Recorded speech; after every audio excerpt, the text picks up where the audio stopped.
Hello বন্ধুরা, আসসালামু আলাইকুম। আশা করি ভালো আছো।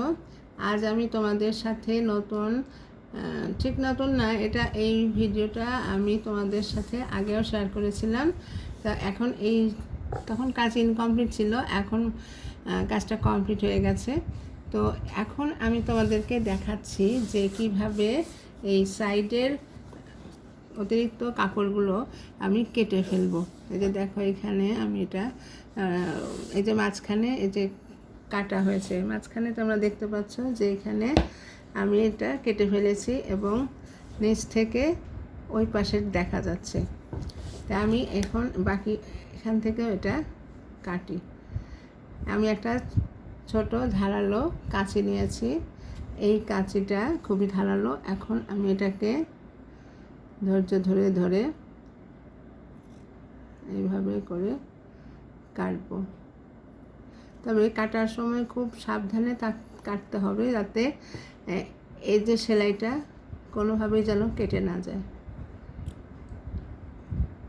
যদি কেটে যায় তাহলে সেলাইটা খুলে যাবে, নষ্ট হয়ে যাবে। এখন আমি এটা একটু ঘুরিয়ে নিচ্ছি।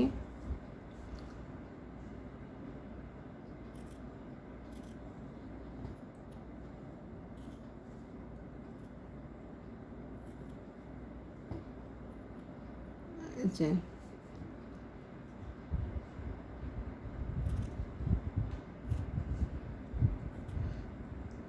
কাটার সময় আমাদেরকে একটু ধৈর্য ধরে ধীরে ধীরে কাটতে হবে।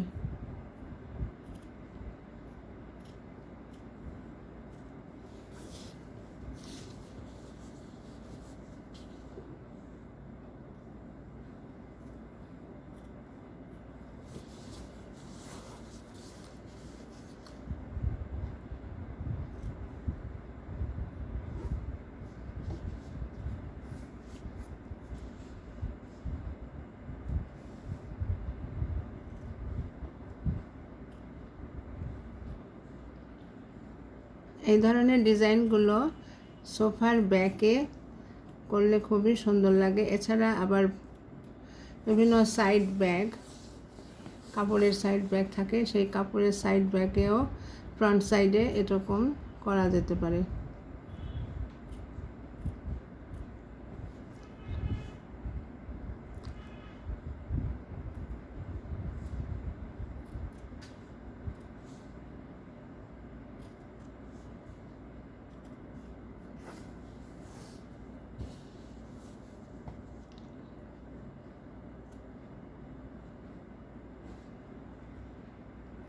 এখানে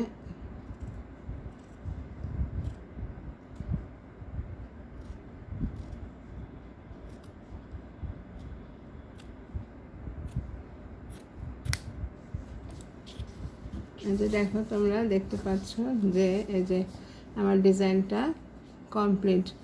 এই ডিজাইনটা আমি যে কোনো সোফার ব্যাগ অথবা ব্যাগে যদি করি এবং এইভাবে কোনাকুনি করে যদি দেওয়া যায়, আবার ঠিক সেম এই ডিজাইনে আরেকটা করে এইভাবে সেট করা যায়, তবে এটা খুবই সুন্দর দেখা যাবে। এই যে তোমরা দেখো যে এরকম ডিপ কালারের উপরে যদি এভাবে করা হয় তবে এটা কত সুন্দর দেখা যাবে। এই যে বন্ধুরা দেখো, এটা তোমাদের কাছে কি ভালো লাগছে? যদি ভালো লাগে অবশ্যই সাবস্ক্রাইব করো, আমার সাথে থেকো। আর এই যে এখানে একটু বাদ রয়ে গেছে,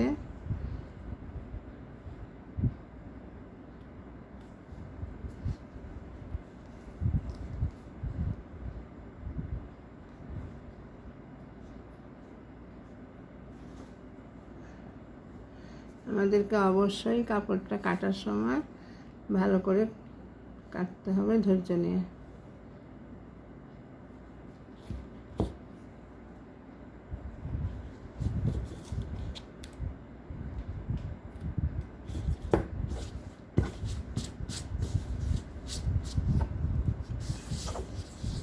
এই যে তোমরা দেখো, এই যে আমার কাজটা এখন কমপ্লিট হয়ে গেল।